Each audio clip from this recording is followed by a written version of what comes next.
This is the FM Gold channel of All India Radio.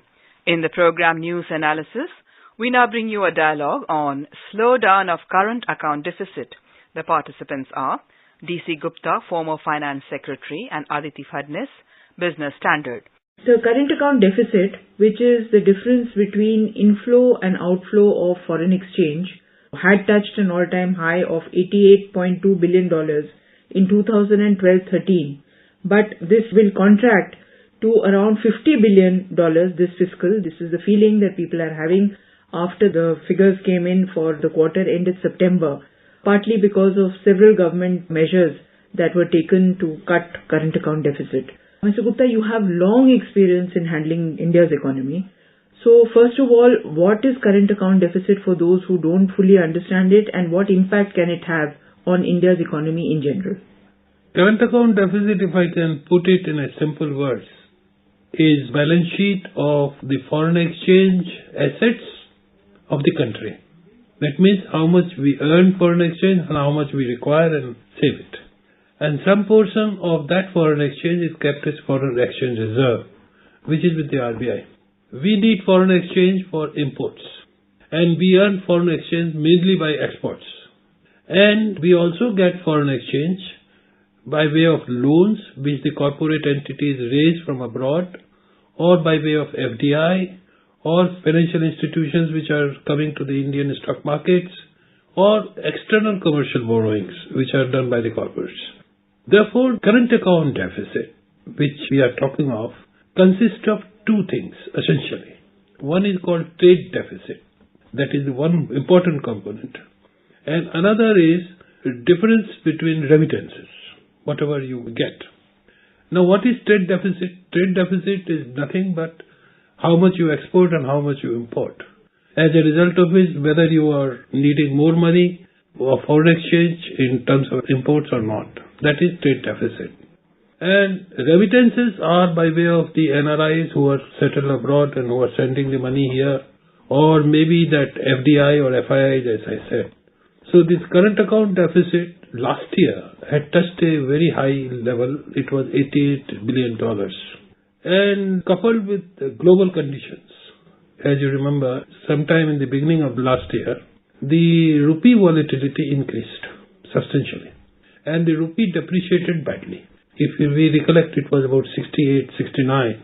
That was largely because of our current account deficit having become adverse. That means we had a very high level of minus. So, in short, high current account deficit has its first impact on the value of the rupee. Yes, it increases the vulnerability of rupee because of the pressure of the foreign exchange developments in the market. For example, the mere talk of US Fed tapering down its bond purchase or whatever triggered off a crisis in the expectations of the investors. It did not. Till January they have not done it, but triggered off. The fear was that perhaps as a result of this triggering, the money will start going back to United States of America, where there will be more favorable conditions. Where will there more favorable interest. So that creates a problem. And second thing is, when your CAD is adverse, what happens is your foreign exchange reserve becomes inadequate to meet your urgent requirement. Today as it is, we have import cover about 6 or 7 months. So that is why the rupee depreciates.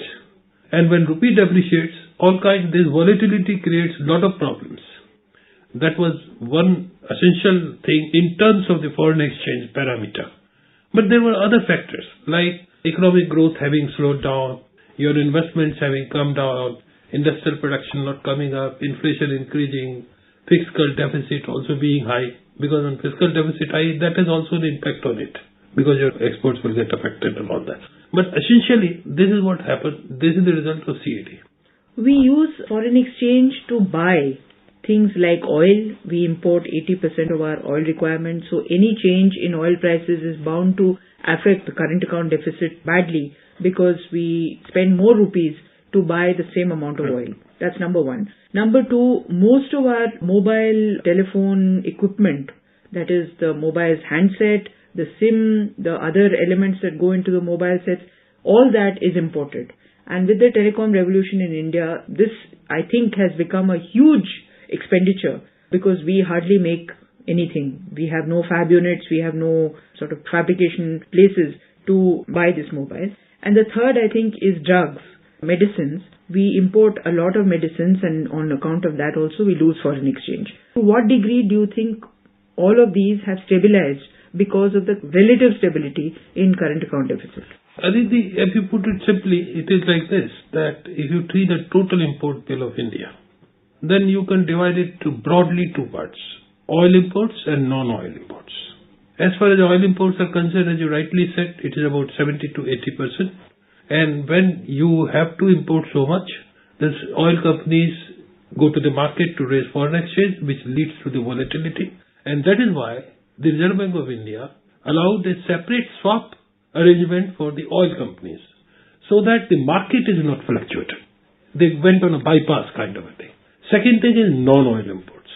Now, non-oil imports, drugs, it could be mobile, it could be engineering, it would be capital goods or whatever. But one of the important culprits was the gold, which you have not mentioned. In fact, gold was very, very high imports, and one of the reasons why CAD has come down from 88 to 50, which Finance Minister has said that by the end of this year they will stick to $50 billion. Earlier he had said in August that I will be happy if it is $70 billion. It is much better than that. And April to December figures show that your trade deficit has been limited within $110 billion. So you are much below $156 billion. So when your trade deficit is down, and that is largely contributed by gold imports. And for non-essential imports also, there has been some restrictions by the government. And gold, as you know, we have gone on a long way by putting a duty now of about 10%. One of the factors perhaps also could be that the financial savings of the people have come down. Your household savings have come down substantially. Overall saving rate has come down in the country from 36 to 30% almost. And household savings, corporate savings, I'm not talking, household savings have particularly come down. And that is mainly because of the inflation. Now when people are spending more for the inflation, that is what it is reflected in consistent decline on the consumer durables. It has come in the figures released a few days back. So what we really need is that the savings, whatever we have, should be put in appropriate fiscal and financial instruments rather than getting into non-predictive areas like real estate. And fortunately, gold has come down, but there are reports that there is an increased smuggling of gold. So maybe the parallel economy is prospering there, but our legitimate economy is escaping the hurt. And that is why figures are brighter. But the fact of the matter is, our exports have started picking up. Our imports have contracted also. Isn't that a cause for worry? Because contraction of imports means that manufacturing activity is coming down. Absolutely. And therefore, it's not a good idea for... No, it's not a good idea. But we are talking in a limited perspective of CAD. But merely restricting the imports is not a good solution, because after all that shows that your level of industrial activity in the country is coming down. So the question is that your exports are also not picking up. Now the figures for April to December show that exports have gone up by 5.94% from April to December, and imports have contracted by about 6.55%. That is how CAD has become favorable, in terms of the trade deficit. And one of the important factors was that window which was opened by the RBI, as a result of which RBI raised $34 billion by swap arrangements. But that has a cost, because you have given it at 3% or whatever, and that cost has to be borne by the economy. So merely the imports coming down is not the solution. We should not be happy about it. But in the current scenario, when exports are yet to pick up because it's a very competitive environment, global problems are also there. So happy augury is that we have been able to contain the current account deficit within 2.5%, hopefully, by the end of this year. What is the impact of this curb on the current account deficit? Say current account deficit has been controlled now. It's not a runaway deficit. It is not runaway. And if it's not a runaway deficit, what is the impact that this will have on your and my life? An ordinary person's everyday life. What impact will this have? Well, first of all, the rupee volatility will come down. When the rupee volatility comes down and rupee depreciation is less, then it helps us because our goods become more competitive abroad. Secondly, if you see, current account deficit is nothing but some kind of a gap between saving and investments, domestic savings and investments. If we have got X amount of investments and Y amount of savings, then the difference is to be met from the current account deficit. As far as you and I are concerned, I don't think it has a direct impact on it, except that foreign exchange risk and the volatility can be taken care of. It doesn't make the whole financial system go berserk. Current account deficit was another factor which was putting pressure on the economy in relation to inflation. It was something that was at the back of your mind always, and it made you that much more vulnerable to inflationary pressures. What will happen on that aspect now? No, current account deficit means rupee has appreciated slightly. It is now 61 instead of 68.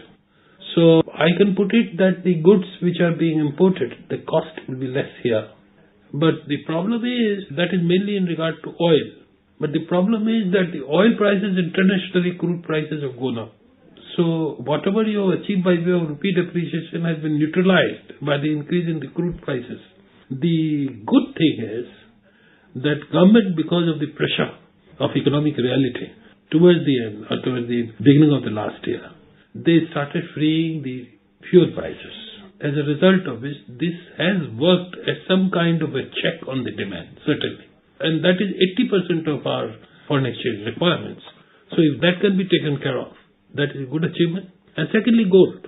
Gold has come down by about 66% reports. So which is also a very good thing. For an economy where we are looking for an organized economy, monetized economy, rather than the parallel economy taking care of it. So from those 2 points of view, I think we should be happy that this development is definitely a positive development. And it will help also in controlling the FD.